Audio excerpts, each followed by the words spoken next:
Bueno, esta semana, a principio de semana, la Asociación de Prensa, que es querellante en la causa por el crimen, el doble crimen de Marta Samaro y Nils Urquía, dos abogadas, una de ellas vinculada al Nuevo Diario allá por la década de 70, 1974, estamos viendo en pantalla las imágenes de Marta Samaro, dieron a conocer que hay una persona detenida acusada del doble crimen que ocurrió el 15 de noviembre del 74 en Santa Fe, donde fueron secuestradas, torturadas, maniatadas, vendadas y arrojadas en el arroyo Cululú, cerca de Esperanza, el 15 de noviembre del 74.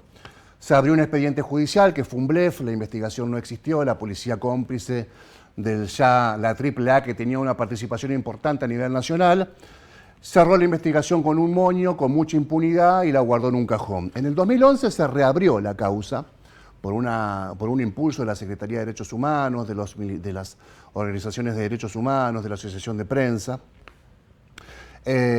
y posibilitó que se vuelva a investigar sobre un hecho que había ocurrido hace muchísimos años, hace 37 años en ese entonces, que generaba muchísima complicación a la hora de revisar en qué situación estaban los principales actores de la represión en aquel momento. Y en la actualidad, estamos hablando del 2011. Hay un zócalo que habíamos preparado ahorita, un entregador, dos crímenes y los chacales del arroyo. ¿Por qué los chacales del arroyo? Porque en 1993 hubo un novelista, un escritor santafesino, Carlos María Gómez, también muy conocido por otra novela que llegó al cine que se llama Gerente en dos ciudades. Gómez escribió en el 93 una novela hablando justamente de los chacales del arroyo Cululú que habían matado a Samaro y Urquía. Por lo cual la sociedad santafesina tenía un registro, más allá de qué lado se ponía de la grieta, tenía un registro de qué había pasado en ese momento con estas dos personas. El 25 de... Esto que viene es muy importante. El 25 de abril del 2014 aparece asesinado en una casa en Río de Janeiro, en un departamento, un coronel llamado Paulo Malaes. Paulo Malaes, que había declarado en la Comisión Nacional de la Verdad, ahí está, en la Comisión Nacional de la Verdad en Brasil. Brasil tiene leyes de impunidad respecto a la represión ilegal en la dictadura. Sin embargo, hay una comisión de la verdad, no de justicia, de la verdad, que recoge testimonios. Este hombre, este ex coronel, declaró ahí en la Comisión Nacional de la Verdad, en abril de 2014, y dijo que él había sido un torturador, que estaba orgulloso de haber combatido la subversión y que lo haría otra vez. A la semana aparece asesinado en su departamento en Río de Janeiro y la policía allana el departamento.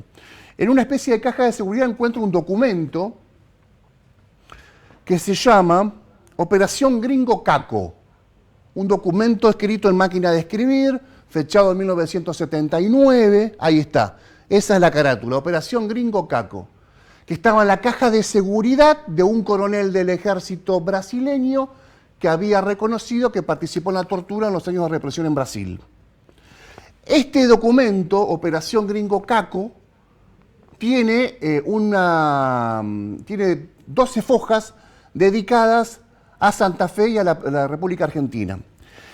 Ahí declara un personaje bastante turbio que se hacía llamar Mario Maldonado y que a la postre resultó ser Germán Benjamín Kessler, un santafesino. Los Kessler son los dueños de la talabartería El Bagual. Además son cierto renombre por su rol comercial y por participar de la industria del cuero en la ciudad durante muchos años. No tiene nada que ver la familia con este personaje siniestro del que estamos hablando. Pero Maldonado se infiltró, o Kessler se infiltró en apenas muy jovencito, con 16 años, se infiltró en los grupos del PRT y del ERP, y de la Federación Comunista y de la Juventud Guevarista en Santa Fe. Y desde ese lugar empezó a señalar gente, compañeros de militancia. Aquel está en el PO, en el Partido Obrero, aquel es del PRT, aquel tiene una actividad sindical vinculada al ERP, aquel es el jefe militar del ERP en San Juan y así. Se jactaba de haber señalado a 150 personas vinculadas al PRT-ARP entre 1972 y 1974. De esas 150 personas que él se jactaba de haber señalado y apuntado, la represión ilegal acabó con 147. Se salvó él, Maldonado o Germán Kessler, y un matrimonio que había logrado escaparse a Francia anteriormente, exiliarse en Francia. En diciembre del 2014, un integrante del PRT del ARP santafesino, un comerciante bastante conocido, declara en la causa del Plan Cóndor, que es la represión continental, cómo funcionó, cómo se colaboraron las dictaduras para reprimir, asesinar, desaparecer gente. Y señala que él había sido notificado de esto que se había encontrado en el departamento del coronel brasileño, y que hacía una referencia a Maldonado. Maldonado era Kessler, hace un relato de Kessler, quién era, dónde vivía y todo lo demás. Estaba viviendo en Corrientes en ese momento. Kessler. 2014, este tema. Kessler era un muchacho que había estudiado en la escuela Domingo Silva de Santa Fe, que en el 72 empieza a ser doble agente, o en realidad militante del ARP y buchón del ejército, que jugaba al básquet en Maccabi.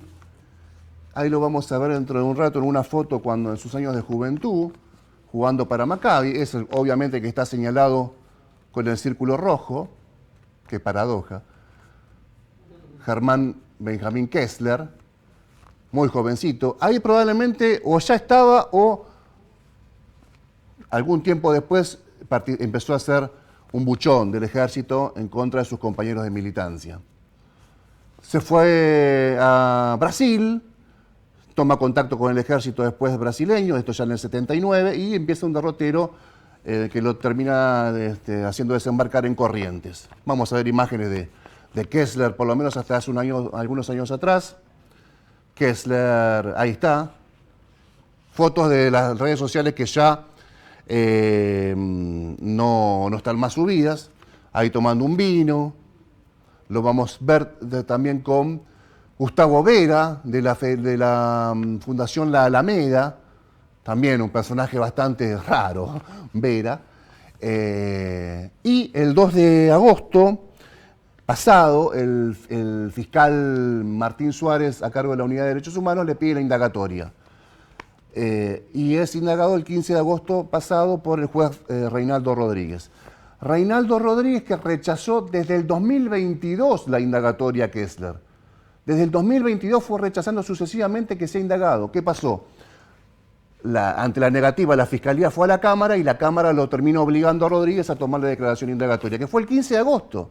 Atención, porque Kessler está preso en Campo de Mayo hace muchísimo tiempo también, sin que esté resuelta su situación procesal. ¿Qué va a hacer este juez Reinaldo Rodríguez, que le tomó declaración indagatoria, no declaró Kessler en su momento, que además tiene muchísimos problemas por denuncias de acoso laboral, acoso sexual, como hemos contado aquí, mucho tiempo antes que los grandes medios de comunicación den cuenta de su situación en el Consejo de la Magistratura.